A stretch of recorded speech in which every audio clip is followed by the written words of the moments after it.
কেরলকে বলা হয় gods own country, অর্থাৎ ঈশ্বরের আপন দেশ। আর সেই ঈশ্বরের আপন দেশ কেরালার ওয়েনাডে ধ্বংসলীলা চালালো প্রকৃতি, শয়ে শয়ে মানুষের মৃত্যু মিছিল।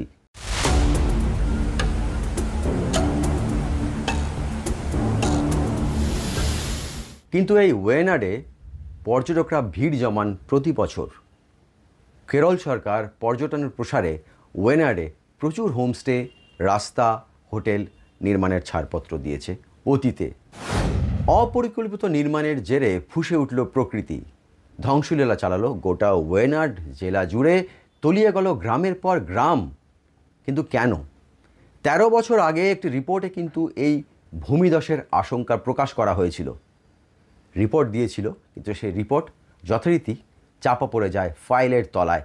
মানা হয়নি সেই কমিটির সুপারিশ, আর তার জেরেই আজকে ভুগছে ওয়েনাডের মানুষ।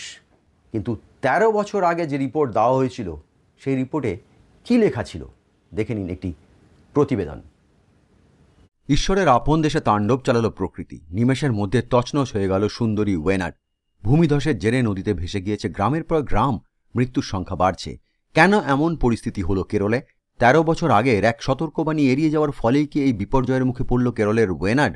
১৩ বছর আগে ইকোলজিক্যালি সেন্সিটিভ এরিয়া, অর্থাৎ প্রাকৃতিক দিক থেকে অপেক্ষাকৃত স্পর্শকাতর এলাকাগুলির ক্রমবর্ধমান ভূমিক্ষয় নিয়ে একটি রিপোর্ট প্রকাশিত হয়েছিল। ওয়েনাডের ঘটনার পর সেই রিপোর্টই এখন আলোচনার কেন্দ্রবিন্দুতে। দুর্ঘটনাগ্রস্ত মেপ্পাডি নিয়েই the western Ghats ecology expert প্যানেলের প্রধান মাধব গ্যাডগিল একটি সতর্কবার্তা দিয়েছিলেন। ২০১১ সালের অগস্ট মাসে তিনি সেই রিপোর্ট সরকারের কাছে জমা দেন। সেখানে উল্লেখ করা হয়েছিল মেপ্পাডি এলাকার মুন্দাক্কাই, চুরালমালা, আত্তামালা এবং নুলপুজা গ্রামগুলি ইকোলজিক্যালি সেন্সিটিভ বা স্পর্শকাতর অঞ্চলের তালিকাভুক্ত। উল্লেখ করা যেতে পারে প্রাকৃতিক বিপর্যয়ের জেরে এই গ্রামগুলি কার্যত নিশ্চিহ্ন হয়ে গিয়েছে।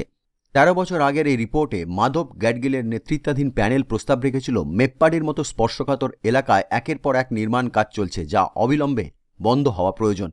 ফ্যাক্টরি তৈরির জন্য এই ধরনের স্পর্শকাতর এলাকায় খনন কাজ চালানো বিপজ্জনক। একান্ত উপায় না থাকলে জনবসতি থেকে অন্তত ১০০ মিটার দূরে খনন কার্য চালানো উচিত। প্যানেলের প্রস্তাবের পরও সরকারের টনক নড়েনি। পরবর্তীকালে কেন্দ্রীয় সরকার এই গ্যাডগিল রিপোর্টকে প্রত্যাখ্যান করে কস্তুরীরঙ্গনের নেতৃত্বে নতুন প্যানেল তৈরি করে। গ্যাডগিল রিপোর্টে গোটা পশ্চিমঘাটকে স্পর্শকাতর এলাকা হিসেবে চিহ্নিত করা হয়েছিল। তবে কস্তুরীরঙ্গন কমিটির রিপোর্ট অনুযায়ী পশ্চিমঘাটের কেবলমাত্র ৩৭% এলাকা স্পর্শকাতর অঞ্চলের তালিকাভুক্ত।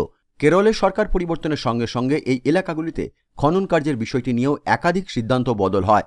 ভূবিজ্ঞানী ও পরিবেশ বিশেষজ্ঞদের একাংশের অনুমান, প্যানেলের রিপোর্টগুলি এড়িয়ে না গেলে হয়তো ওয়েনাডের এই বিপর্যয় কিছুটা হলেও রোখা সম্ভব হতো। বিজ্ঞানীরা বলছেন বা ভূবিজ্ঞানীরা বলছেন মূলত ৩টি কারণে এই ভূমিধস নেমেছে কেরলের ওয়েনাড জেলায়। প্রথমত ভারী বৃষ্টিপাত, অর্থাৎ পশ্চিম উপকূলে ভারী বৃষ্টিপাতের জেরে ধস নেমেছে। ২ নম্বর কারণ হচ্ছে অপরিকল্পিত নির্মাণ, অর্থাৎ পর্যটনের প্রসারে অপরিকল্পিত নির্মাণ।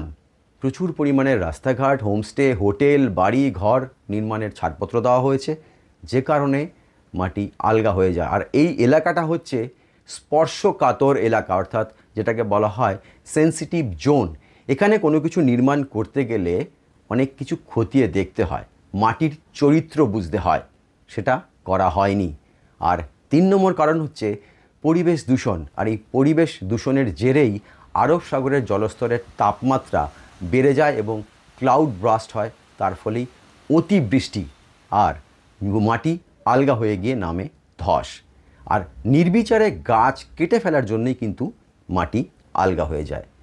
এই কারণগুলোই মূলত উঠে আসছে এই ওয়েনাডে ভূমিধসের পিছনের কারণ হিসেবে।